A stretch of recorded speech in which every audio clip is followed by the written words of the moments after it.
Welcome to the deep dive. We've got a really fascinating stack of research to get through today, and it's custom tailored just for you. So if you spend any time thinking about commercial real estate or corporate strategy, or, even just wondering why the skyline of major financial districts is changing so incredibly fast right now, you are definitely in the right place. Yeah, absolutely. Today we are focusing on this phenomenal piece of business journalism. It's by Roy Fisher-Watson, and the report is titled The Gold Standard, ESG and BREEAM Excellence in London EC2. Right. EC2. Exactly. And it's a critical piece of research because it looks past the shiny architectural renderings. It gets right into the actual mechanics of modern corporate power. It really does. We are taking you straight into the heart of London's financial powerhouse, that EC2 postcode. And for those who might not know, this isn't just a neighborhood. I mean, it is a globally recognized epicenter of finance and commercial real estate. Yeah, it's where the massive deals happen. It is. And the core mission of our analysis today is to track this massive fundamental shift in what the market actually considers a prime office space. Because that definition has evolved from a purely geographical and aesthetic advantage into a highly complex, highly functional asset, one that is tied directly to corporate governance. Okay, let's unpack this. Because for decades, the playbook in commercial real estate was pretty straightforward. Right. It was all about the flight to quality. The classic flight to quality, yes. Yeah, if a major bank or a massive law firm had capital to deploy, they sought out the most imposing building in the absolute best postcode. You wanted the grand entrance. You wanted the marble floors, the brass fixtures. The corner offices with the mahogany desks. Exactly. It was this outward projection of stability and sheer wealth. But this research by Fisher-Watson indicates that the traditional flight to quality has essentially, well, it's hit a wall, or at least a major fork in the road. It has been completely redefined. I mean, a gleaming lobby and a really fast elevator, they simply don't cut it anymore for the top-tier tenants in EC2. They need more. Much more. The quality in that flight to quality equation now heavily incorporates ESG criteria. So that's environmental, social, and governance factors. And what is really crucial to understand here is that this isn't a peripheral PR initiative anymore. It's not just a brochure. No, the research highlights that ESG has transitioned from a boardroom buzzword into a core strategic imperative. It dictates where billions of pounds are being invested, and honestly, more importantly, where they are being pulled away from. Okay, I want to push back on that slightly, or at least play devil's advocate for a second. Sure. Because it is very easy to look at corporate sustainability reports and assume a lot of it is just greenwashing. You know what I mean? Oh, absolutely. A company leases a shiny new building, they slap a recycling logo on the website, they buy some carbon offsets, and they call it a day. Is this shift actually fundamentally changing the real estate market, or is it just the new marketing baseline? That is the exact right question to ask. And it's exactly where the data in the report is so illuminating, because this shift isn't being driven by marketing departments. Who is driving it then? It's being driven by three distinct, highly demanding stakeholder groups, and they are actually auditing these claims. First, you have the institutional investors. Right, the people with the actual money. Exactly. They are scrutinizing ESG performance with a fine-tooth comb. And they aren't looking at this through a lens of pure altruism, right? They are looking at long-term financial viability. It's all about the spreadsheet. It always is. If an enterprise is operating out of a building that is just an energy black hole, relying on outdated carbon-heavy infrastructure, investors view that as a quantifiable liability. They know that future energy costs and impending regulatory fines are going to eat into the returns. Right, so the investors are looking at the spreadsheet. But then you have the second pressure point, which is the consumers. Yes, consumer demand is massive here. The research notes that consumer preference heavily tilts toward ethical brands. And we see this across almost all sectors now. I mean, consumers have access to so much data today. They can look up everything. They can. They can look up a company's supply chain, their labor practices, and yes, their corporate footprint.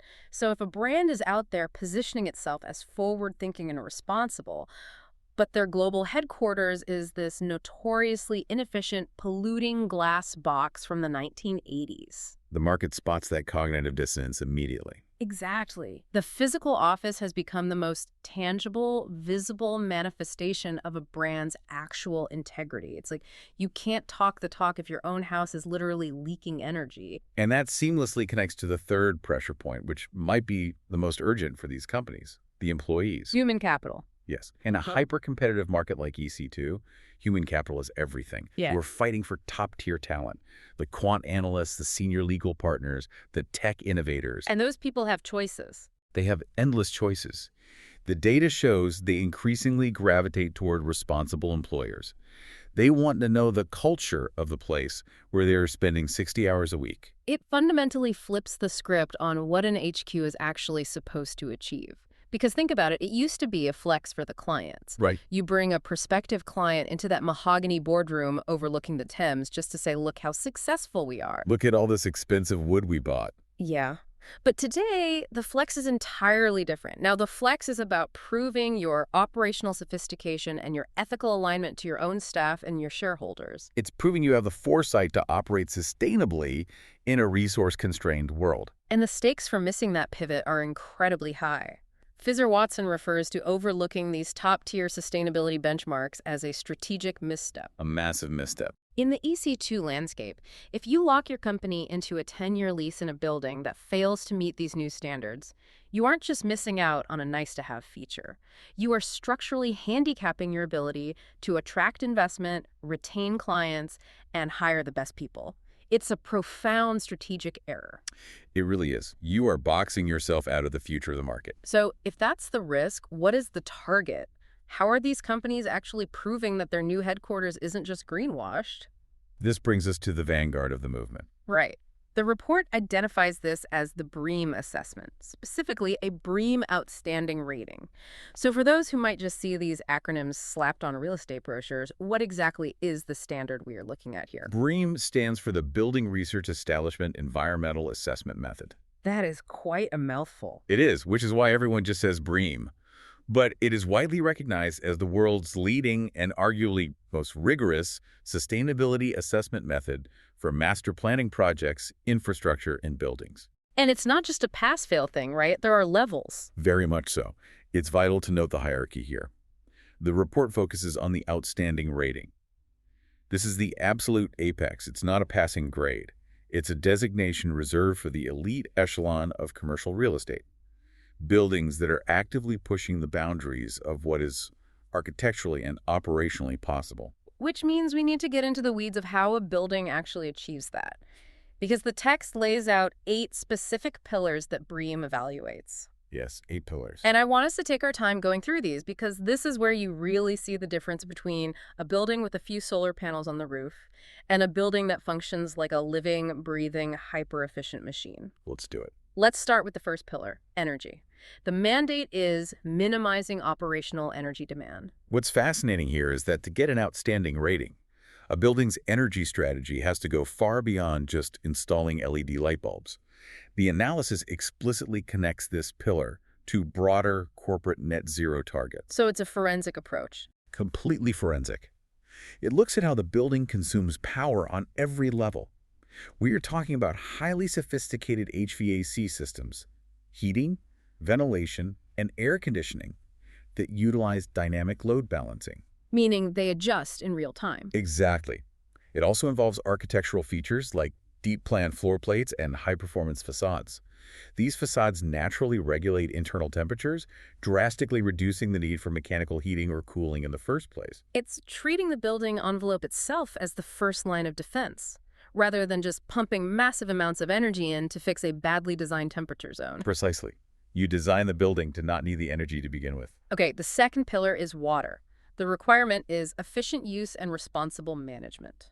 Now, obviously, a massive skyscraper in EC2 isn't exactly an agricultural farm, but it is pulling a massive amount of water from the municipal grid every day. How does a commercial tower innovate on water? It requires looking at the entire life cycle of water within the property line. So we aren't just talking about low-flow toilets and sensor taps. That's the old baseline. Right. A BREEAM Outstanding building often incorporates comprehensive graywater harvesting systems. This means taking wastewater from sinks and showers, treating it on-site in the basement of the skyscraper, and repurposing it for flushing toilets or irrigating the green spaces. That is incredible. Treating water inside the building. It is. It also involves intelligent leak detection systems. These use acoustic sensors to find microleaks in miles of piping before they become massive waste events. It's entirely about closed-loop thinking. Closed loop thinking. That is a perfect segue into the third pillar, which is waste. The standard demands reduction, reuse, and recycling strategies. Now, let me throw another hypothetical scenario your way. Go for it. If a company decides to upgrade to one of these premium spaces, doesn't the sheer act of ripping out the old office layouts, throwing away all the old desks, and building new, customized green spaces generate a colossal amount of waste? How does the BREEAM standard reconcile the waste of moving into the building? That is the paradox of sustainable development. And it's exactly why this third pillar is so incredibly strict. How strict are we talking? To achieve this rating, the building management has to enforce circular economy principles, especially during the fit-out phases you just mentioned. It requires strict auditing of construction waste. They mandate that a vast percentage of materials are diverted from landfills and instead routed to specialized recycling facilities or secondary markets. So you can't just throw the drywall in a dumpster. No, absolutely not. Furthermore, in the daily operations, once the tenants move in, the building must provide seamless, highly managed infrastructure for tenants to segregate their operational waste. So it shifts the burden away from the individual employee. Yes, it shifts it to the architectural infrastructure itself. It makes it harder to throw something away improperly than it is to recycle it. That directly ties into the fourth pillar, materials. The requirement is sourcing low-impact materials. This is where we get into some heavy architectural concepts, because it's not just about what the material is, it's about how it got there. Exactly. This pillar demands an intense accounting of what the industry calls embodied carbon. Embodied carbon, let's define that. When you look at a steel beam or a poured concrete floor, embodied carbon refers to the total greenhouse gas emissions generated to extract the raw materials, manufacture that beam, transport it on a truck to the site in EC2, and physically install it. It's the carbon debt of the object before it even does anything. Exactly. A BREEAM Outstanding rating requires developers to scrutinize their entire supply chain. They have to opt for materials with drastically lower embodied carbon, think sustainably harvested timber or specialized concrete mixes, and finishes that don't off-gas toxic compounds into the workspace. Which brings us to arguably the most relatable pillar for anyone listening to this. Health. Yes, the human element. The text defines this as optimal air quality, natural light, and acoustics. And I really want to camp out here for a second, because we have all worked in that one office. You know the one. Oh, I certainly do. Maybe it was early in your career, maybe it was a basement level, but the fluorescent lights gave you a headache by 2 in the afternoon. The air felt thick and stale, like you could chew it. And you could hear the sales team on the phone 3 desks over, like they were shouting directly into your ear. It is physically and mentally exhausting. It really is. You leave work feeling drained, not because of the work, but because of the building. And for a long time, the real estate market treated that exhaustion as just an unavoidable side effect of corporate life. It was just the cost of doing business. But the research here draws a hard empirical line. It asserts that prioritizing this indoor environmental quality directly boosts occupant productivity. How does BREEAM actually measure that, though? Well, the air quality component is massive. Elite buildings use hospital-grade filtration systems, and they constantly monitor CO2 levels. Carbon dioxide. Yes. High CO2 in a crowded conference room literally causes cognitive drag. It makes you drowsy, and it measurably impairs decision-making. By constantly flushing the space with purified, oxygen-rich air, you're actively protecting the cognitive function of the workforce. And the acoustics. We don't talk about noise pollution inside offices nearly enough. We don't. But in a BREEAM Outstanding space, acoustical engineering is built right into the architecture. They use specific sound-absorbing materials in the ceiling baffles and the flooring to kill reverberation. So you don't get that echoing hum of 100 conversations. Right. They even design the HVAC systems to be virtually silent.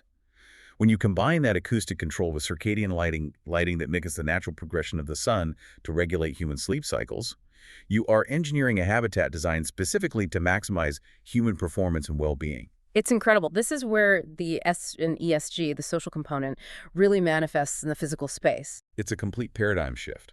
It proves that taking care of your employees and taking care of your environmental footprint are not mutually exclusive. They are intersecting goals. Let's look at the 6th pillar, ecology. The mandate is protecting and enhancing biodiversity. Now, we are talking about London EC2. Yeah. It is a concrete, glass, and steel canyon. It's not exactly the countryside. How on earth does a commercial skyscraper enhance biodiversity? It requires immense creativity from the architects. We're moving way past the era of putting a few sad potted plants in the lobby and calling it green. Right. Developers are incorporating massive living green walls that actually act as natural air filters for the street level. They're designing multi-tiered roof gardens planted with indigenous flora, and these are specifically chosen to support local pollinator populations. Like bees and butterflies, high up in the skyline. Yes, creating ecological corridors right through the heart of the financial district. It's about ensuring the building gives something tangible back to the local biosphere rather than just paving over it. And the building also has to play nice with its human neighbors, which brings us to the seventh pillar, pollution.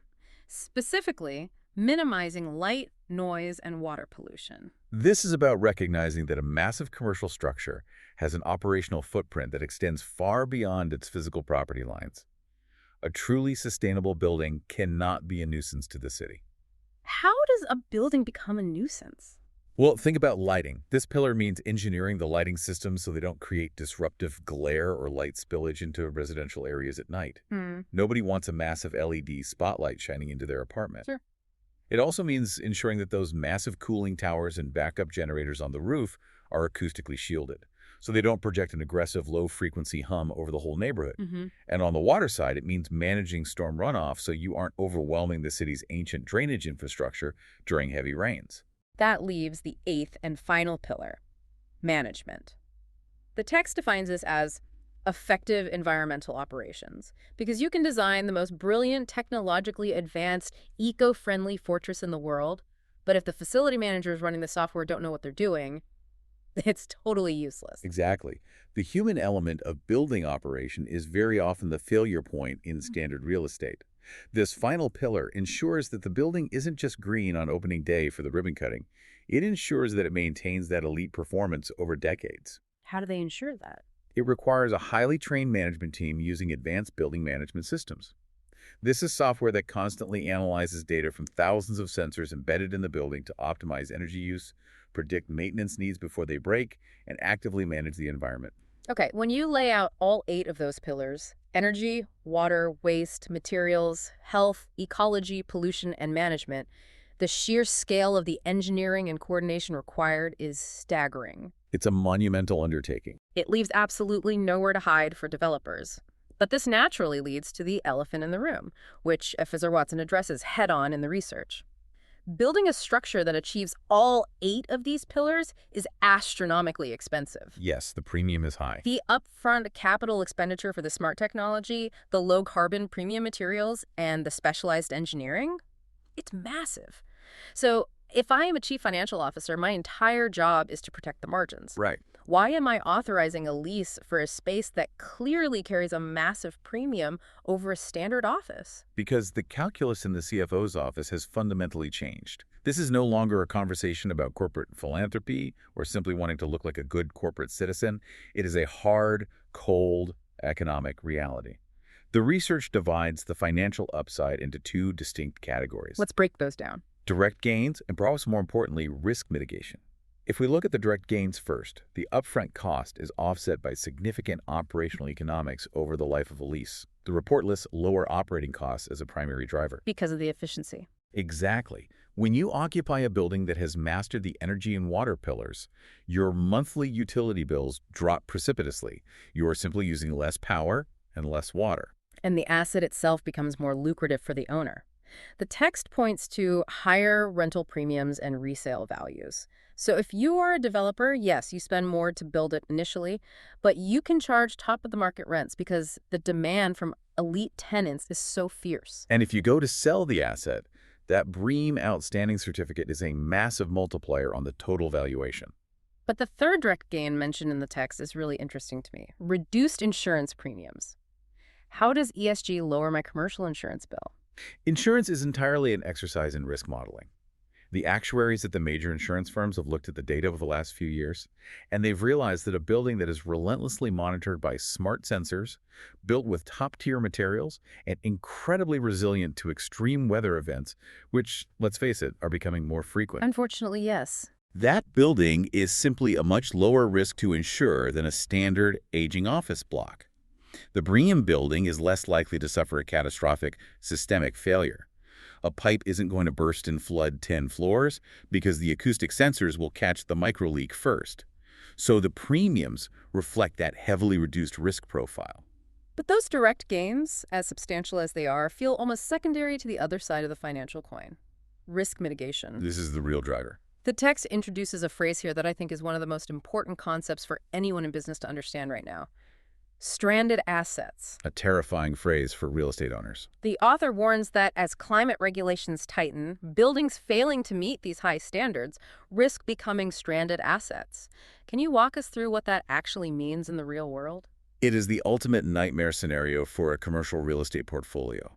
An asset becomes stranded when it is subjected to premature write-downs, devaluations, or conversion to straight-up liabilities due to external shifts, in this case, environmental regulations. So paint a picture for us. Imagine you own a massive, standard office tower built in the late 1990s in EC2. It's a nice building, but it's an energy hog. Now imagine the government passes strict new legislation mandating that all commercial buildings must meet a stringent new energy efficiency rating by the year 2030 to be legally leased. Right, so suddenly you have a hard deadline approaching. Exactly. And you bring in the engineers, and they tell you that to retrofit this 1990s tower, to upgrade all the HVAC, replace the glass facade, and insulate it to meet the new legal standard, it will cost you £50 million. Wow. If you don't have that capital lying around, or worse, if the retrofit would actually cost more than the building is currently worth, you're trapped. You legally cannot lease the space to new tenants. Your current tenants flee because the building is non-compliant, and their own ESG policies forbid them from staying. So the building sits empty? The building generates zero income. It is structurally sound. It sits on prime London real estate, but financially and legally, it is entirely toxic. It is stranded. That is a staggering liability to hold. You can't rent it out. And you certainly can't sell it because no buyer in their right mind wants to acquire a $50 million regulatory liability. Exactly. You are stuck with a massive asset that is effectively worthless on paper. And the research implies this isn't some distant dystopian future we are talking about. The regulatory noose is tightening right now. Corporate tenants are looking at this landscape, they're looking at these older buildings and realizing that if they sign a 10-year lease in a potential stranded asset, they might be left holding the bag, or at least dealing with years of disruptive mandatory construction while the landlord tries to retrofit the place. Precisely. The tenants are actively fleeing the risk, and the market data absolutely corroborates this fear. The report pulls from the EC2 rental price trends, and the divergence is stark. The gap is widening. The premium on BREEAM Outstanding properties is not just clear. It's growing aggressively over both standard offices and what they call standard premium offices. Let's clarify that distinction for a second, because a standard premium office sounds like it should be the top of the market. That's the building with the Italian marble in the lobby and the incredible views of the Thames, right? Yes, historically, that was the absolute pinnacle. But the data shows that without the verified ESG credentials, even those aesthetically beautiful standard premium buildings are losing ground fast. The market doesn't care about the marble anymore? Not if it isn't efficient. The report cites an EC2 tenant demand index. This measures where the active leasing interest is concentrated in real time. It heavily favors buildings with top-tier ESG ratings. The market has collectively decided that aesthetic luxury without operational sustainability is a hollow investment. Tenants are literally willing to pay an incredible premium to avoid the stranded asset trap and secure those operational savings. They are pricing in the future risk. I want to see exactly what that premium looks like, because it's one thing to talk about this in the abstract, but Fisher-Watson's research gets incredibly granular. He includes this eco-prestige office finder, which shines a spotlight on 9 specific premier workspaces in and around the EC2 postcode. It's a great practical look at the market. Let's take a tour of these buildings. Let's look at the desk prices and see what the top end of the market is actually prioritizing right now. It's a fascinating cross-section of the market. Let's start with what we might call the BREEAM champions on this list. First up is 100 Bishopsgate. This is right in the core of EC2N. The report notes it holds the ultimate BREEAM Outstanding rating. And what's the standout feature? The specific amenity highlighted here is smart building tech, and the cost to put one employee at a desk in this building is an average of £950 per month. Okay, hold that £950 figure in your head. Now let's look at its neighbor, 22 Bishopsgate, also in EC2N. The text notes this building is rated BREEAM Excellent, which is technically one tier down from Outstanding, but look at the featured amenity, Wellness Retreat. Yes, a dedicated wellness retreat inside the office tower. And the price. It jumps to an astonishing £1,100 per desk per month. I want to unpack this because the economics here are wild. They really are. If I have a 200-person firm, that £150 difference per desk means I am paying £30,000 more every single month just to be in the building with the wellness retreat. Even though the BREEAM rating is technically slightly lower than 100 Bishopsgate, what is the market psychology driving that decision? This is where we see the profound financial valuation of the S in ESG. The social pillar, we talked about human capital earlier. What this specific price gap tells us is that corporate tenants have run the hard numbers, and they've realized that employee burnout, high turnover, and the sheer cost of recruitment are mathematically far more expensive than paying a massive real estate premium. So they spend on the real estate to save on HR. Exactly. 100 Bishopsgate's smart tech leans heavily into the energy and management pillars. It's about optimizing the machine of the building. But 22 Bishopsgate leans entirely into the health pillar. The human element. Right. A wellness retreat in a skyscraper means you are providing an environment so supportive of physical and mental health that your top talent refuses to leave for a competitor. The market is pricing human well-being at an absolute premium. That is an incredible insight. It's the ultimate weapon in the war for talent. Let's look at another pair of buildings that highlight slightly different corporate priorities. We have 1 Finsbury Avenue over in the Broadgate complex, EC2M. A great property. The report highlights its green terraces and a specific zero carbon target. It comes in at an average of £880 per desk. So this building is aggressively targeting the ecology and energy pillars. It's an outward, very visible declaration of a company's commitment to climate action. Now compare that to the Salesforce Tower back in East 2 End. The text lists it generally as BREEAM rated, meaning it's on the board, but perhaps not holding the absolute highest tier certificates across every single metric. Its highlighted feature is being tech-focused, and the average cost there is £900 per desk. So we have a slightly higher price point for the heavy technology focus compared to the explicit zero-carbon target of Finsbury Avenue. It shows that the market isn't a monolith.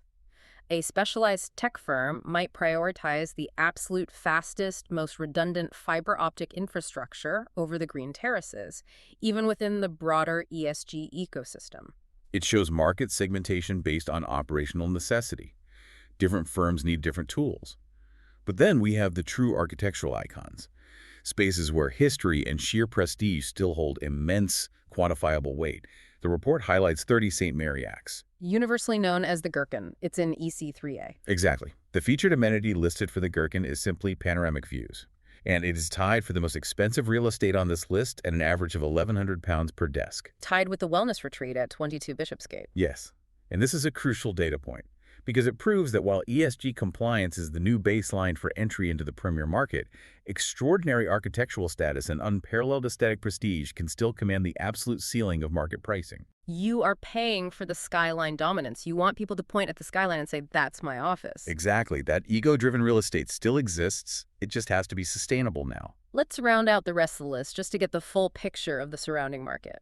We have the Broadgate Tower in EC2M coming in at £850 per desk, offering premium amenities and city views. We have 100 Cannon Street down in EC4N near Bank Station, priced at £820 per desk, highlighting modern offices and being near transport. We also see 35 Mark Lane in EC3R. The report notes contemporary spaces and secure networks, and it sits at the lowest price point of this elite group at £750 per desk. And lastly, the author includes 80 Strand. This is interesting because it's in Covent Garden, WC2R, which sits just outside the traditional EC2 financial core. But it's included in this eco-prestige finder for its river views and superb connectivity, commanding £800 per desk. It shows the halo effect extending just beyond the EC2 borders. Here's where it gets really interesting for me. Look at the delta between the top and bottom of this elite list. A company focusing on the secure networks at Mark Lane is paying £750 a desk. The company providing the wellness retreat at 22 Bishopsgate is paying £1,100. That's a massive capital allocation decision. A huge strategic choice. But looking at these numbers, even the lowest one at £750 a desk, it raises a massive logistical hurdle. Historically, to get your company into a building like 100 Bishopsgate or the Gherkin, you aren't just paying monthly rent, you are signing a 10, maybe 15-year lease. You're locked in. You are taking on massive capital expenditures to fit out the floors, buy the furniture, install the servers. If I am a rapidly scaling tech company or a boutique legal firm, I don't have the balance sheet for a 15-year commercial lease. I might not even know what my headcount is going to be in 24 months. Right. Agility is key for those firms. Well, are these top-tier BREEAM Outstanding spaces only accessible to global megabanks and multinational conglomerates? That is the exact friction point the market is currently solving. And it's what Fisher-Watson addresses in the final critical section of his research. He outlines what he terms a flexible path to ESG. How does that path work? The solution that has emerged to bridge this gap is the explosive growth of high-end serviced offices. For businesses that desperately want the operational and reputational benefits of a BREEAM Outstanding location, but simply cannot risk the rigid long-term capital commitments, the serviced office model has become the ultimate workaround. So how does the underlying mechanism of that actually work? Who is taking on the financial risk if the tenant isn't signing the 10-year lease? It's a fascinating reallocation of risk in the market. Providers of these premium serviced offices think of the top-tier operators in the flexible workspace market. They are the ones stepping up and acting as the primary tenant. Oh, I see. They have the massive capital backing. They sign the 15-year lease directly with the developer of the BREEAM Outstanding skyscraper in EC2. They take on the enormous upfront cost of fitting out the entire floor to incredibly high standards, ensuring the interior architecture aligns with all those BREEAM pillars we discussed. And then they essentially subdivide it. Precisely. They curate a portfolio of diverse spaces within that elite building, and then they offer fully furnished, highly managed workspaces to smaller companies on incredibly flexible terms. You can rent 30 desks for 2 years.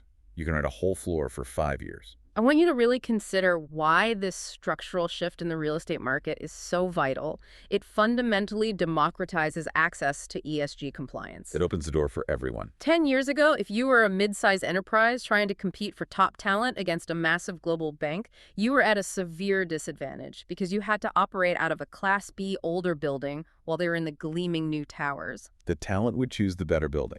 Exactly.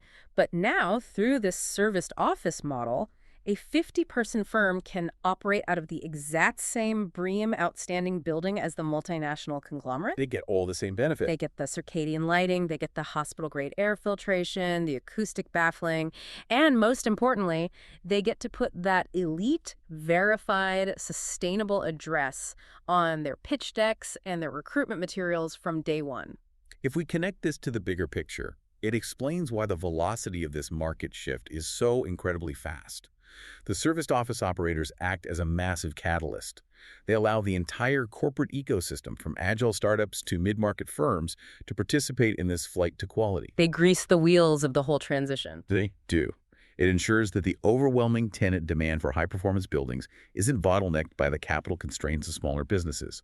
It creates a highly liquid, highly accessible market for the absolute best real estate in the world. So what does this all mean for the future of the city? Let's take a second to recap the massive amount of ground we've covered today, because Fisher-Watson's research really paints a picture of a landscape in the middle of an irreversible transformation. It's shifting beneath our feet. We started by redefining the flight to quality, understanding how the old metrics of postcode prestige and marble lobbies have been violently superseded by the urgent, strategic necessity of ESG compliance. We took a deep, really forensic look at the anatomy of a truly sustainable building, breaking down the rigorous 8-pillar BREEAM assessment. We saw how mastering energy efficiency, optimizing human health through air and acoustics, and integrating biodiversity into the concrete jungle are no longer nice-to-have features. They are baseline requirements for the outstanding standard. We confronted the brutal financial reality driving this from the CFO's perspective, the pursuit of direct operational savings,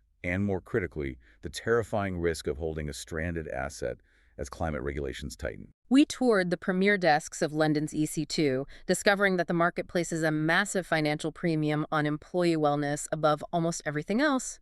And finally, we explored how the serviced office model is blowing the doors wide open, allowing businesses of all sizes to access these elite, highly sustainable spaces. It's a comprehensive roadmap of where corporate power and capital are currently flowing.